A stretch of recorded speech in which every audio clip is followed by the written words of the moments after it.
Chers amis, c'est une grande joie de se retrouver en ce temps ordinaire, le temps de l'espérance, nous sommes envers, le temps pour intégrer dans la vie quotidienne les grâces extraordinaires que nous offrent les temps du Carême et de Pâques. Aujourd'hui, nous lisons l'Évangile selon saint Marc au chapitre 12, les versets 13 à 17. En ce temps-là, on envoya à Jésus des pharisiens et des partisans d'Hérode pour lui tendre un piège en le faisant parler.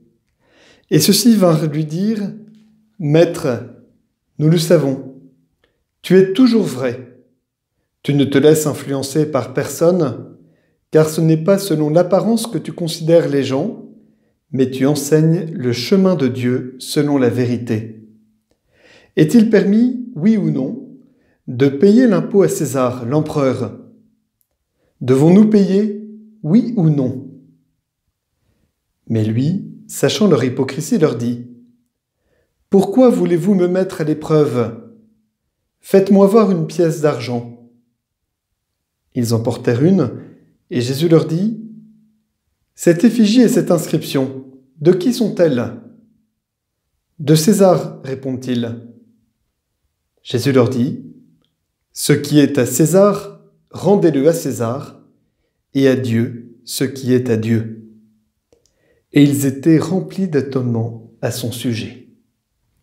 Acclamons la parole de Dieu. Voilà qu'on tend à Jésus un piège. Les Hérodiens sont plutôt du côté des Romains, en tout cas, ils collaborent avec eux, alors que les pharisiens sont farouchement opposés à l'envahisseur romain.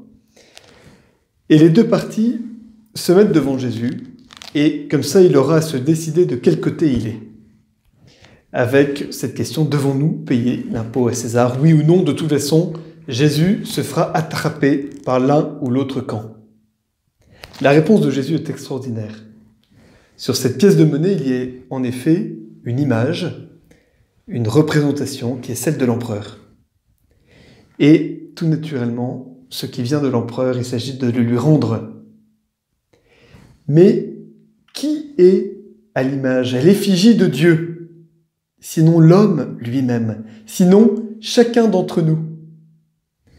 Ainsi, ce qui est à l'image de Dieu, il s'agit lui aussi de le lui rendre, de le lui remettre. C'est donc chacune de nos vies qu'il s'agit de remettre à Dieu.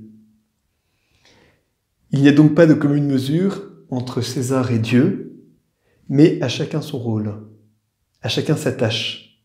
C'est pourquoi l'Église et les chrétiens ont toujours respecté le travail politique et l'ont honoré. Saint Pierre, par exemple, demande une obéissance à toutes les institutions, à toutes les autorités politiques dans la charge qu'ils ont à mener pour la société. Alors, peut-être qu'aujourd'hui, ça peut être l'occasion de prier pour eux de façon à ce qu'ils puissent mener à bien cette mission. Étant croyant ou non croyant, on peut compter sur quelques miracles de l'Esprit Saint. Et aussi, plus encore, faire en sorte que chacun puisse remettre sa vie à Dieu. C'est là aussi notre rôle, de pouvoir porter chaque homme à reconnaître qu'il est à l'image de Dieu et que sa vie lui est destinée. Merci et bonne journée.